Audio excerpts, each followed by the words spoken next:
Hello guys, welcome back once again Desi Sangam. और आज इस वीडियो में देखेंगे एक ऐसी स्टोरी जो कि आपके लिए काफ़ी ज़्यादा इंपॉर्टेंट होने वाली है। उसका नाम है द रैट ट्रैप, जिसको लिखने वाले हैं सेल्मा लेगरलॉफ। ठीक है, आज स्टोरी देखेंगे द रैट ट्रैप, जिसको लिखा किसने है? सेल्मा लेगरलॉफ ने। चलिए स्टोरी को बहुत ही शॉर्ट में समझते हैं कि किस तरीके से इसे अपने परीक्षा के लिए याद रख सकते हैं। अब लास्ट में आपके लिए चल रहा है, अपने एग्जाम के लिए तैयारी आप कर रहे हैं, तो मैं नहीं चाहता हूँ कि चैप्टर को आप कंप्लीट ना करके जाएं एग्जाम में, क्योंकि ये चैप्टर बहुत ही इंपॉर्टेंट होने वाला है आपके लिए। ठीक है, तो इस इंपॉर्टेंट चैप्टर को चलिए कवर करते हैं। बहुत ही शॉर्ट स्टोरी में आपको समझाऊंगा। तो देखिए, जैसे आप देख सकते हैं यहाँ भी कि मैंने लिखा है मैन।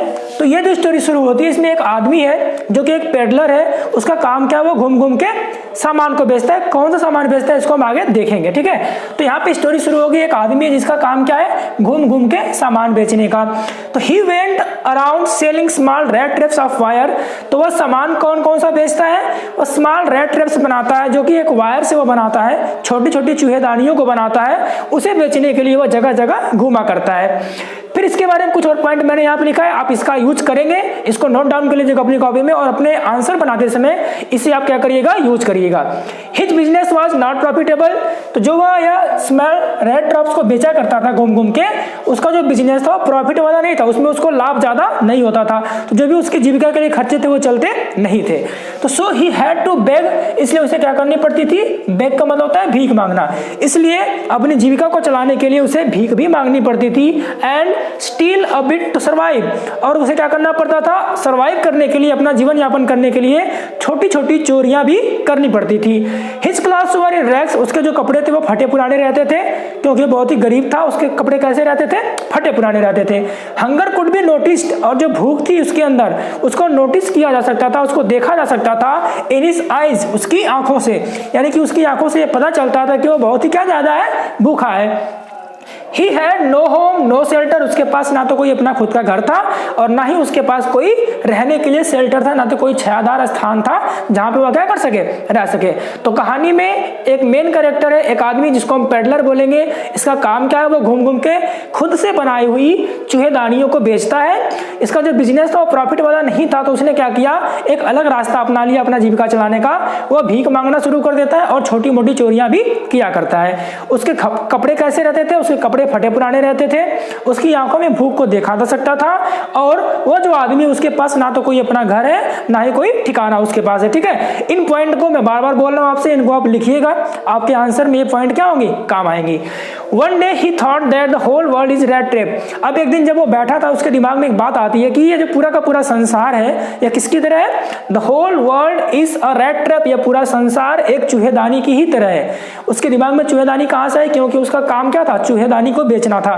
तो उसके दिमाग में आया कि जिस प्रकार से हम चूहों को पकड़ने के लिए कुछ रखते हैं चारा, और चूहे उसको खाने के लिए आते हैं और चूहेदानी में क्या होते हैं? फंस जाते हैं। ठीक उसी प्रकार से ये जो संसार है, इसमें जितने भी मकान हो गए, जितनी भी खुशियां हो गई, जितने भी अच्छी अच्छी चीजें हैं, वो सब कहीं ना कहीं आदमियों को क्या करती है? अपने जाल में फंसाती है। तो वह, उसके दिमाग में ऐसा विचार आया, तो उसने क्या कहा कि पूरा का पूरा संसार क्या है? एक चूहेदानी की ही तरह है। ठीक है, आगे देखें क्या होता है। One day he took shelter in a cottage of a man.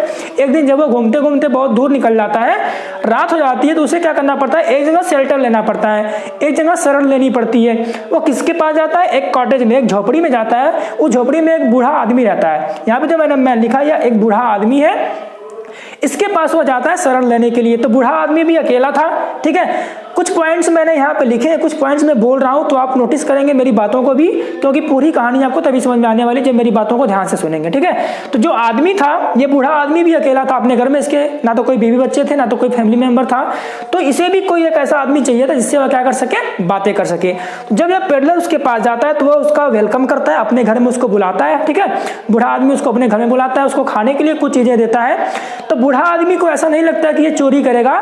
तो बूढ़े आदमी ने क्या किया? उसने इस आदमी को, यानी कि पेडलर को, दिखाया कि मैंने आज इतने पैसे कमाए हैं। वो अपना पूरा पैसा एक पाउच में रखा होता है, उसको लेके आता है और दिखाता है। और उस पाउच को दिखाने के बाद वो क्या करता है? Sold him his money and hang it there, और उसको अपनी झोपड़ी में ही, अपनी कॉटेज में ही क्या करता है? टांग देता है। ठीक है, तो जब वो अपनी झोपड़ी में टांग देता है, उस पैसे को पेडलर क्या कर रहा है? देख रहा है। तो मैंने ऊपर बात किया कि वो अपनी जीविका चलाने के लिए चोरी भी करता था। तो पेडलर के दिमाग में एक आइडिया आया। वो क्या करता है? अगली सुबह उसके पैसे को चुरा लेता लेता है। देख सकते हैं यहाँ पे, the peddler stole the money, peddler ने मनी को चुरा लिया। He got into a big forest. अच्छा, बिग फॉरेस्ट में कैसे है, इसके पहले आप जानिए कि जब वो पैसे को चुरा लेता है तो वो सोचता है कि अब मैं यहाँ से क्या कर जाऊँ, भागूँ, यहाँ से निकल जाऊँ। तो वो सोचता है कि यदि मैं एक अच्छे रास्ते से होकर जाऊँगा तो वहाँ पे कई लोग मुझे देखेंगे, हो सकता है मुझे पहचान जाए वो कि मैं चोरी करके जा रहा हूँ। तो उसने एक ऐसा रास्ता चुना जो बहुत ही घने जंगल से होकर जाता था। वह जंगल में चला जाता है, जंगल के रास्ते से जाने लगता है, लेकिन जब वो जंगल में जाता है तो उस जंगल में विदाउट एनी एंड वह अंत में नहीं जा पाता है। ठीक है, वह जंगल के लास्ट में पहुंच नहीं पाता, यानी रास्ता उसको मिलता ही नहीं है और वह जंगल में पूरी तरीके से भटक जाता है। तो यहाँ पे उसके मन में एक बार फिर से यह विचार आता है, He thought, उसने सोचा कि he had let himself be fooled, कि उसने अपने आप से ही खुद को क्या बन गया, मूर्ख बन गया। क्यों? क्योंकि उसने पहले ये बात बोली थी कि पूरा का पूरा संसार क्या है, एक चूहेदानी की तरह है, इसमें सारी चीजें व्यक्तियों को क्या करने के लिए, अपने जाल में फंसाने के लिए हैं। और जो कॉटेज में जो बूढ़े आदमी ने वहां पे पैसा टांग के रखा था हैंग करके, तो कहीं ना कहीं इसके दिमाग में अब आया कि वह अभी क्या था, इसको अपने जाल में फंसाने के लिए ही थी। तो इसे ऐसा लगा कि अब वो क्या हो चुका है, यह भी जाल में फंस चुका है। अब वहां से वो किसी तरीके से बच के निकलता है। तो कुछ दिनों के बाद ऐसी घटना फिर से क्या होती है, अब देखेंगे यहाँ पे ध्यान से आप, कि जो पेडलर था वह एक ब्लैक स्मिथ के पास पहुंचता है, एक लोहार के पास पहुंचता है। लोहार जो था अपने लोहे के सामानों को बनाने का काम करता है, तो उसके पास वो पहुंचता है। तो उसी समय क्या होता है, जो ब्लैक स्मिथ का ऑनर है, जो उसका मालिक है, वह भी देखने के लिए आता है कि काम सही से चल रहा है कि नहीं चल रहा है। ब्लैक स्मिथ के पास जाके पेडलर खड़ा हुआ था। पेडलर ने बोला कि कैन आई स्टे हियर, क्या मैं यहाँ पे रुक सकता हूँ?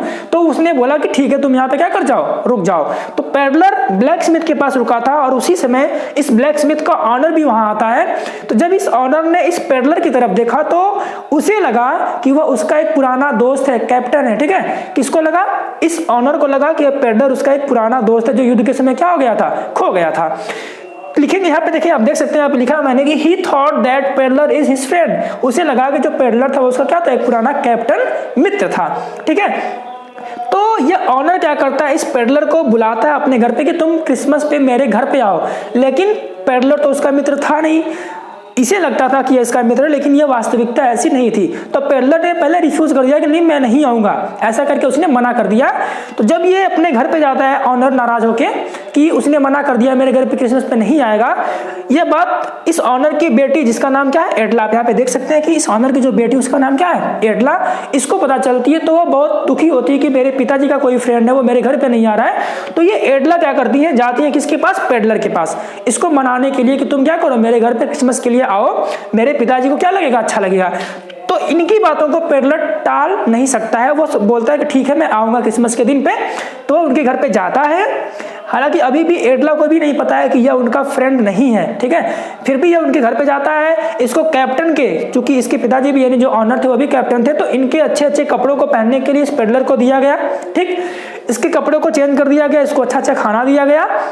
लेकिन उसी समय क्या होता है, ऑनर ने इस पेडलर की तरफ ध्यान से देखा, तब उसे समझ में आता है कि यह मेरा मित्र नहीं है। जब उसे ऐसा लगता है कि ये इसका मित्र नहीं, तो उसने क्या बोला उसे कि तुम अब तुरंत क्या करो, यहाँ से चले जाओ।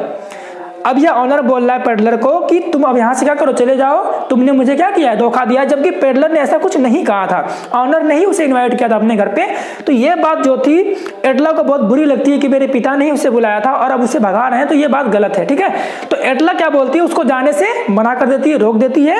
यहाँ पे मैंने लिखा एडला डिड नॉट लाइक इट, यानी जो उसके पिताजी इस पेडलर को भगा रहे थे, एडला को यह बात पसंद नहीं आई, एडला उसको रोक लेती है।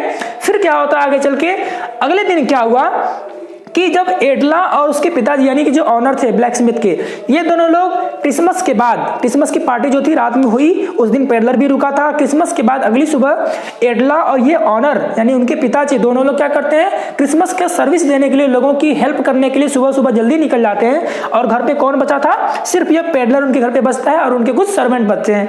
तो पेडलर क्या करता है अगले दिन, इसे बहुत बुरा लगा था पिछली रात जो भी घटना हुई थी इसके साथ, तो ये अगले दिन वहां से निकल जाता है उसके घर से बिना बताए हुए। सर्वेंट को वो एक पैकेज देता है, उस पैकेज में क्या है, उसने बोला था कि किसको देना है, सिर्फ एडला को ये देना है। तो जब वहां से वो निकल गया, फिर जब ये एडला और उनके पिताजी वापस लौट के आते हैं, तो इस पेडलर ने जो पैकेज दिया था उसके सर्वेंट को, वह सर्वेंट वो पैकेट देता है। जब उसको वो खोलती है तो उसे समझ में आता है कि उसमें क्या है, एक स्मॉल रेड ट्रैप, एक छोटी सी क्या थी, चूहेदानी थी, और साथ में उसने एक लेटर लिख रखा था वहां पे। तो लेटर में कौन सी बातें लिखा था, लेटर में उसने लिखा था कि मैंने इस कॉटेज में, जब वो रुका था इस कॉटेज में, इस व्यक्ति के पैसे को उसने चुराया था, जितने पैसे को, तो वो लेटर में लिखा था कि मैंने इसके पैसे को चुराया है और मैं उसके पैसे को वापस नहीं कर सकता अपने तरीके से, तो मैं चाहता हूं कि तुम क्या करो, इस पैसे को उस आदमी को लौटा दो।